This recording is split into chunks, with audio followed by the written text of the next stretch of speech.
Hi, I'm Chastity Reed.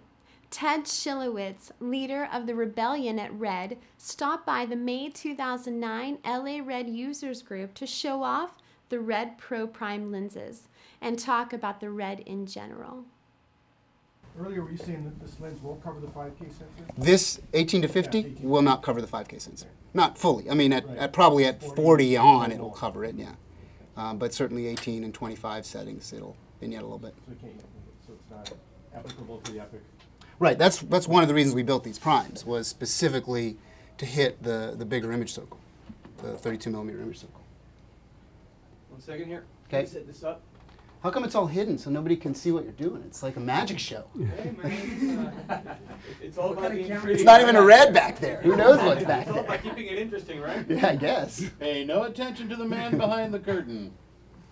All right. Let me see here. Okay, so that's a pretty good example. Even on the video tab, I can see quite a difference in the amount of resolution that's living in there and the sort of fall-off characteristics. I don't know if you guys can see what I see. You want me to You put like need a to- flower in You front need to come closer. or Yeah. something so you can see the Yeah, maybe. difference? Yeah.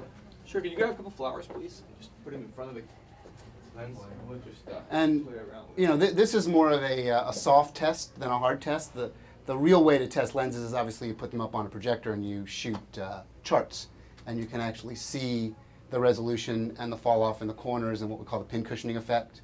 And you would see vast differences between different types of lenses.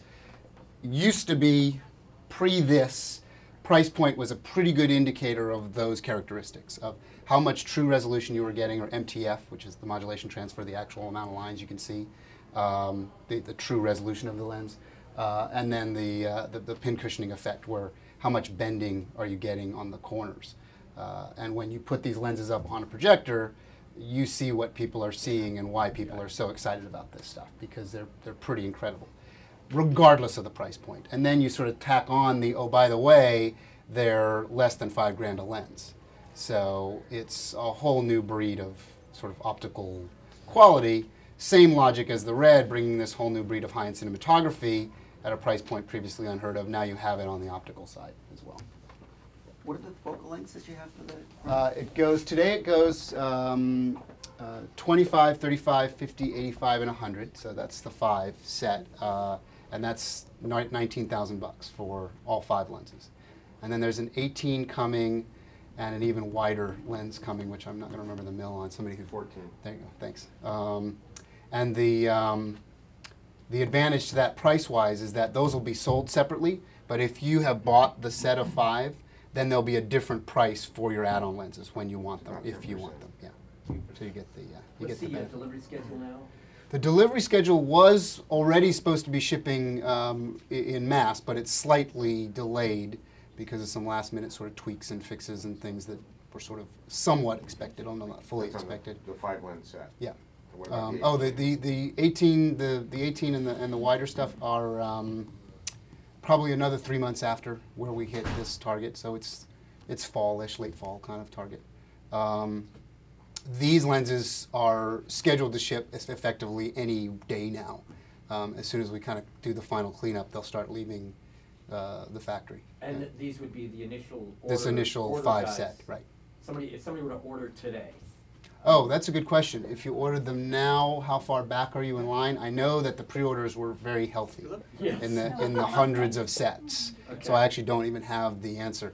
I don't anticipate it will be too long, because we anticipated that we would sell a lot of these, so we put enough requests in, from the factory saying we need this many sets to cover demand. So I don't anticipate, although you never can say for sure, but I don't anticipate that there'll be a long back order process for these. I think when you order them, you're talking probably a month or less to get them. Are there special deals for people that need multiple sets or might need multiples of a specific lens?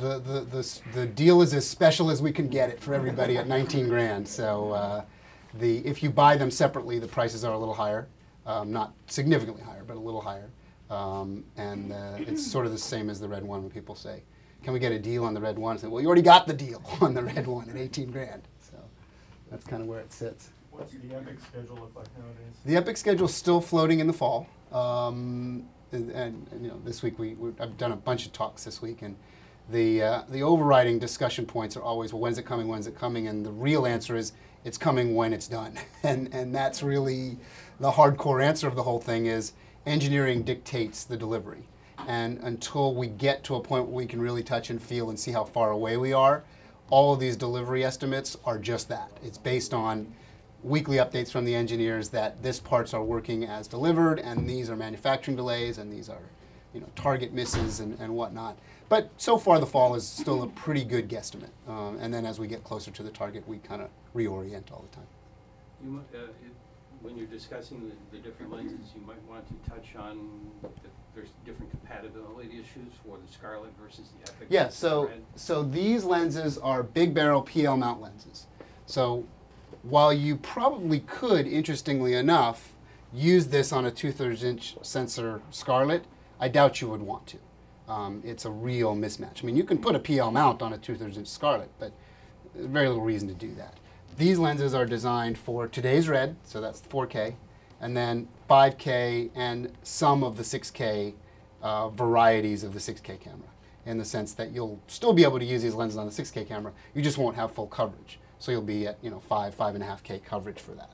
And then we're working on yet another set of lenses that will cover the 6K, as well as today's still lenses. Digital still lenses will cover the 6K sensor, the full frame 6K sensor. But we're also working on a version of these or something even more sophisticated for the 6K market. And then when you get into the really exotic stuff, the 9K and the 28K, that's a whole other ball of wax. I mean, you're using medium format lenses for the 9K, and then you're using basically view camera lenses for the 28K. Very small, very ultra wide angle lenses. Any other questions? Do you guys want to see the glass? Do you Want want to bring it in front? Yeah, I mean it's got probably battery, so I'll just okay. bring it up to you. It's more than anything to actually, if you shoot for a living, to actually feel the lens and the mechanics is pretty impressive for the price point. Yeah. And you just brought one? I just brought one. Yeah. What are is there going to be any difference in the weight issues when you're putting on these lenses? They are heavier for sure. Interestingly enough, more people want that on the red because they need that balance point. If they're, you know, these would probably, if you're shooting all day long handheld, these are probably not your premium lens choice for that. But that being said, you know, if you're used to shooting film for a living, the red is so much lighter anyway. Really, all you're doing is just counterbalancing it. So maybe I'm kind of half answering that. But you know, if you guys want to feel the difference, this way it's almost nothing compared to this.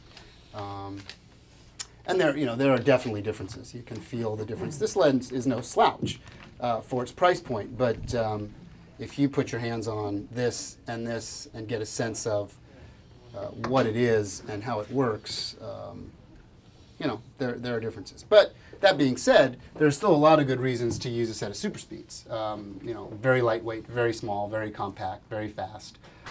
They will not compare optically to these.